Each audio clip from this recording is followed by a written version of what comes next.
Andreja Evi, 11 godina iz Beograda. Pored mene njena porodica. Jel se bavi neko od vas muzikom? Niko, sama po sebi talent, jel tako? Koliko već dugo peva? Kad ste primetili, pre koliko vremena? 4-5 godina. Znači imala je vremena malko da navežba, tako, odlično. 4 hladna zida, jedna odaja, hotel izgubljenih duša, noćas je moja stanica.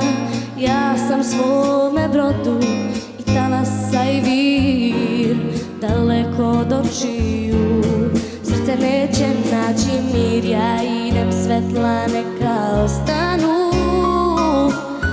Kroz prozor moje duše sijat će da me nađeš, kada od mene svi odustanu.